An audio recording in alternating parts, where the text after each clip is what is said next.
I am a 37-year-old woman who has been married for 7 years.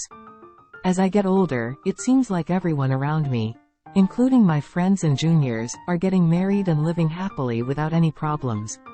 I don't know if it's because of something lacking in me, that my life keeps getting tangled up. According to my grandmother, selling one's house is a sign of one's own problems. So maybe I am the problem. The more I try to do something good out of kindness, the more they ask for more, and it drives me crazy. The biggest problem in my married life is my in-laws' financial situation, which is very difficult. When I first went to greet them a few years ago, they were living in a basement with only one room and one living room for the whole family, even though my husband was living on his own because of his job. His parents and older brother were cramped in the small house. When I told them that I wanted to get married, the first thing they said was that they had no money to give us, so we should figure it out ourselves. They said that they wouldn't ask us to take care of them in their old age, so we should just get married and live our own lives. It may sound a bit harsh, but given their difficult situation, I didn't feel sad or disappointed. From the beginning, we got married with only the money we had, and although we were lacking in many ways, we managed to decorate our new home and live there. My in-laws didn't even give us a spoon, so we didn't expect anything from them. My parents were a bit worried, and even my husband didn't like them very much, because they couldn't even provide us with a small room. They didn't want to interfere with our lives, so they didn't do anything for us. It was sad to see my parents, who had raised me so well, not being able to do anything for me when I got married and went to a place where I couldn't be treated well.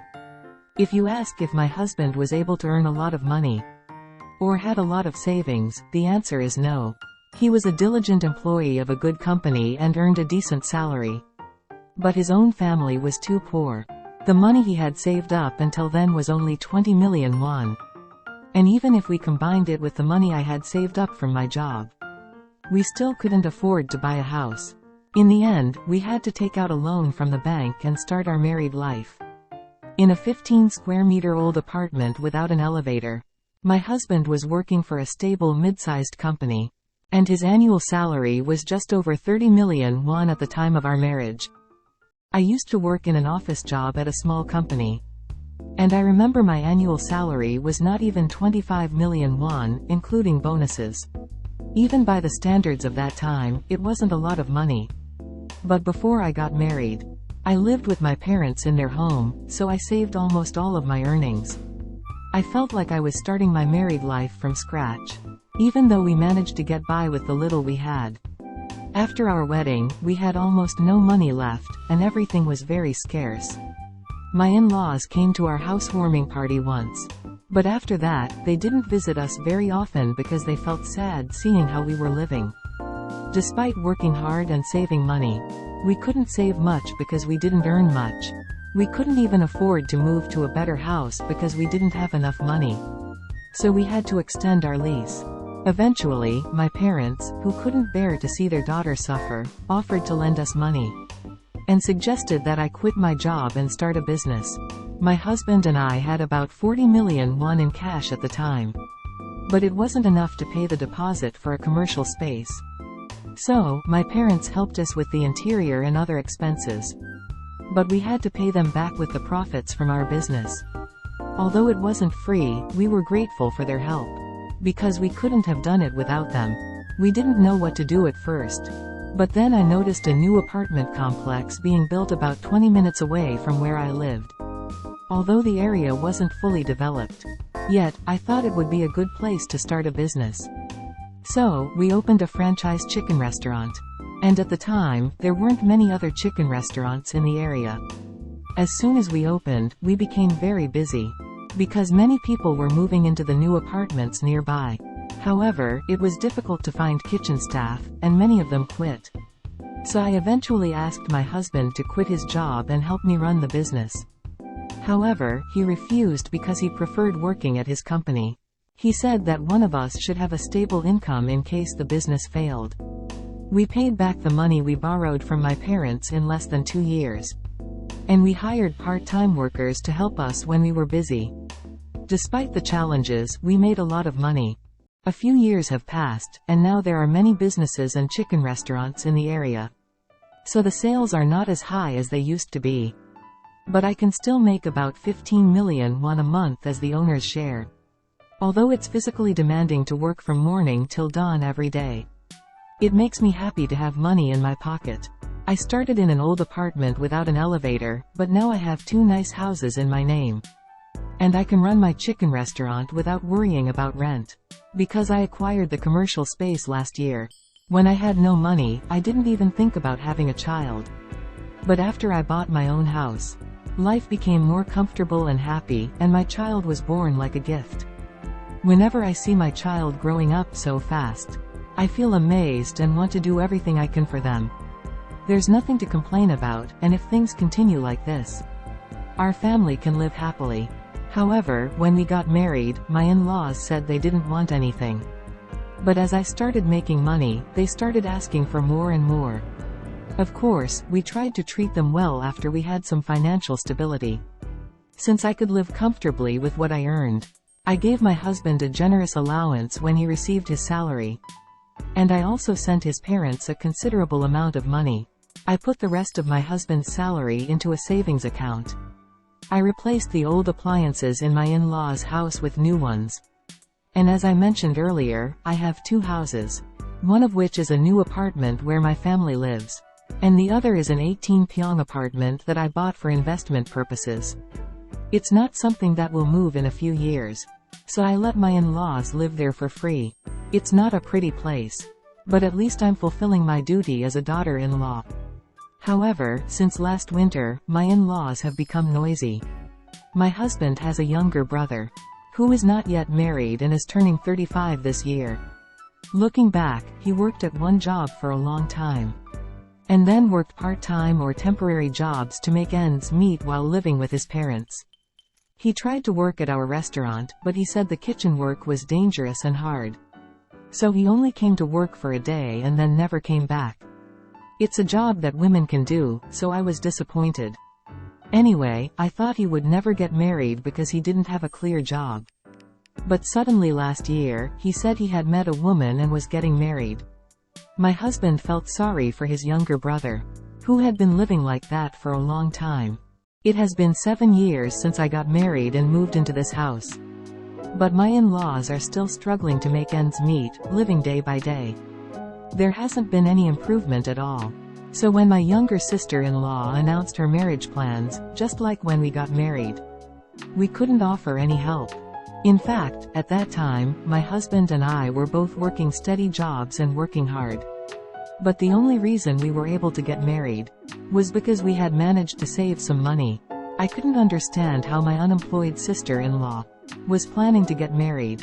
It was really frustrating. My husband couldn't even provide us with a proper newlywed home. And we had to start in an old apartment. It has been a source of great pain for him all this time, and throughout our marriage. He felt guilty towards me and my parents-in-law. Especially since I took over the household finances through my business. I lived even more cautiously. So I wanted to do something as an older brother. When my sister was getting married, after hearing about my sister-in-law's marriage plans, my husband was uneasy for a while, constantly being cautious around me. I felt like he had something to say, but I pretended not to notice until he brought it up himself. After several days of silent struggle, my husband finally spoke to me. It's an embarrassing thing to say, but he said he hoped his younger sister wouldn't start married life in a difficult situation like ours, where we had nothing. He acknowledged that my parents-in-law couldn't do anything for us due to their lack of ability. But he asked if we could help them a little in their place. Honestly, I wasn't inclined to help, considering my parents-in-law's lack of contribution. But I also know that my husband has really suffered a lot all this time. And he couldn't do what he wanted because of me and my in-laws. Since I started my business, I used my earnings to support our livelihood. And my husband's salary remained untouched. I gave him an allowance, sent money to my in-laws, and saved the rest in a separate bank account. With that money, I occasionally sent gifts to my in-laws and covered the costs of special occasions, like traditional rice cakes or kimchi making. But they never spent a single penny for our own parents or for me. As the savings grew over time, it accumulated to nearly 100 million won. Since that money was earned by my husband's hard work, I handed over the entire bank account to your parents as they pleased. It's not a lot, but it should be enough for my sister-in-law's family to find a decent house and relieve some financial burden. I didn't personally help, but I felt that there was more. Meaning in the fact that it was money my husband collected. My husband had no idea that I had been saving money separately. So he was touched when he saw the bank account I showed him. I didn't expect any praise from my in-laws for this matter. And I felt like I had fulfilled my responsibilities as a wife and daughter-in-law. However, the reaction of my mother-in-law when she heard our conversation was slightly different from what I had expected. When my younger sister-in-law got married, we said we would contribute 100 million won, but my mother-in-law said something like, "You guys make a lot of money and have so much wealth, and yet you're only willing to contribute 100 million won to clean up your mess?" It seems that my mother-in-law had been pressuring my husband secretly from behind. Ever since she heard about my younger sister-in-law getting married, she was saying things like, "With just 100 million won. What can you do when the house prices these days are so high? At least, you should contribute the amount for an apartment deposit for your brother's marriage, shouldn't you?" She knew very well that I held the real economic power in this household. But she didn't explicitly ask me for more money. Instead, she only criticized my husband, treating him like a worthless person and disregarding our family. She said that if the gap between siblings is so severe, it will eventually strain relationships among family members. I could tell she deliberately said these things for me to hear. And I couldn't help but notice it. My husband, as if he had become a criminal, couldn't say a word in response and just hung his head. My younger sister-in-law didn't say anything either, as if she didn't care about my husband being scolded like that. I was dumbfounded by the sight of my in-laws behaving this way. "What are you talking about, mother?" I couldn't bear it any longer and spoke up, and my mother-in-law, as if she had been waiting for it, poured out her disappointed words to me. "Aren't you doing the same? Although we couldn't contribute a single penny when you two got married because of our financial difficulties, now you have enough to make a living, right? You shouldn't disrespect our household just because you have some money. It's not a small amount. We said we would contribute 100 million won. When did giving 100 million won become a disrespectful act towards the in-laws?" My husband said he didn't expect his parents to act like that and apologized, saying he would handle it within the initial 100 million won I mentioned. I didn't want to deal with the family matter anymore, nor did I want to be criticized. So I told him to handle it himself. We started our married life with paying rent and had nothing. So 100 million won should be enough. I didn't understand why they demanded more. Frankly, I was really upset by this incident, and I wanted to give up on the idea of helping with my sister-in-law's wedding. Instead of expressing gratitude, they made such remarks, and it made me want to quit altogether. Still, I decided to give it one last try and talk to my husband. However, the next day, when I went to work at the store and was busy preparing for business, my mother-in-law came to the store. She had a serious expression and asked me to have a conversation. I left the store in the hands of my employee and went to a nearby cafe with her. As soon as we sat down, she suddenly said, "Do you find us poor and pathetic?" I was taken aback and asked her what she meant. She continued, "Think about it. Even though we're one family, is it over when only you live well and eat well? Don't you see anything with your own eyes? Earning money to buy a nice house and drive a nice car? You think I didn't know that your parents bought a new house and moved last year? But they gave you only 100 million won to live on? No, you're seriously mistaken. Our parents-in-law are well off, and they bought a new spacious house with their own money. I didn't contribute a single penny. Until now, I thought I was fulfilling my role as a daughter-in-law. But when I thought about how my in-laws might be criticizing me behind my back, I suddenly lost my affection." She said, "My son wouldn't have done that. How much did you disrespect our son because you earn money? You gave your house for free, provided for his living expenses, and I've been living as a dutiful daughter-in-law in front of this house.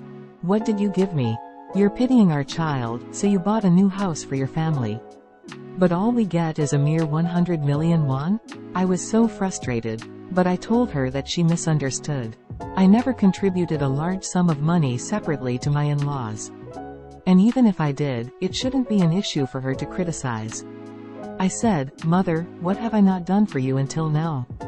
I provided you with a house for free, supported your living expenses, and I lived as a dutiful daughter-in-law. To the best of my abilities. What did you give me in return? You've pitied my child's father. So I've kept silent all this time. But this is really too much." I finished speaking, stood up, and turned around.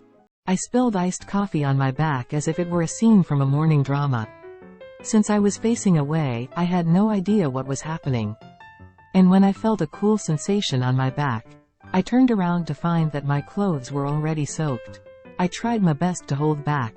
But seeing myself in such a state made me incredibly angry to the core. I left my mother alone in the cafe and went back to the store, where I called my husband. I told him that your mother had just come to the store. And something like this had happened. I couldn't bear it anymore. And couldn't fulfill my role as your daughter-in-law in your household. So, from now on, don't try to stop me from doing whatever I want, and if you want to support your mother, pack your things and leave the house right now. Looking back, I think I might have spoken too harshly to my husband. But at that moment, I was so furious that tears streamed down my face and my hands trembled. My husband listened to what I had to say and simply replied that it didn't concern him anymore, and that I should do as I please from now on. I immediately called the real estate agency, and asked them to find tenants for the apartment where your parents-in-law live, whether it's for lease or rent, as quickly as possible. I assured them that I would offer a lower price than the market rate. So I begged them to hurry. Then I sent a text message to my mother-in-law, informing her that a real estate agent would come to see the house from today onwards. So she should open the door and start preparing to move out of my house as soon as possible. Of course, less than a minute later, my mother-in-law called and asked me what I was up to. I replied that since you and your husband saw me as just a water server and not a daughter-in-law, I would no longer consider your mother as family. I told her not to mention the rent we've been paying until now. And I asked her to vacate the room as soon as possible. In response, my angry mother-in-law shouted at her parents, asking if they thought they could threaten her with a paltry sum of money. And I, who couldn't see anything at that moment, explained that it wasn't a threat but rather me asserting my rightful property rights. My mother-in-law and I yelled at each other, fought, and a few hours later, my father-in-law called. He told both my mother-in-law and me that neither of us had done anything right, and that we should stop shouting at each other as family members. From now on, he didn't want us to have direct contact, as he saw both of us as equally at fault. I apologized and expressed that after causing such a mess, I felt sorry for my husband, but he said it was actually better this way. The money I had planned to give as a wedding gift to my younger sister-in-law, I put it back in the savings account where it originally belonged. And because we sold your parents' house at such a low price, tenants appeared within 3 days. My in-laws resisted and refused to leave until the end. But my husband found another house and made them move out. My younger sister-in-law is getting married in May, and I'm wondering what to do about their new home. Do we have enough money to cover the chaos? I've decided not to worry about it anymore. Since they were kicked out of my apartment, neither of my in-laws have contacted me. I don't need to apologize to them first, and I don't think I'll have any reason to visit them in the future. When my mother-in-law heard that we had fought with my in-laws and severed ties, she said we didn't need to go to such extremes and turn our backs on them. But my thoughts are different. I believe I did as much as I could and gave as much as I could all this time. However, they didn't show any gratitude towards me, and instead, they demanded more from me. I think this is the limit of my abilities. I feel sorry for my husband, but from now on, I will consider my in-laws as non-existent, and my husband should take care of all matters concerning them on his own. That's what I think. That's the end of today's story. Please subscribe, like, and turn on notifications. I hope you all have a happy and wonderful day.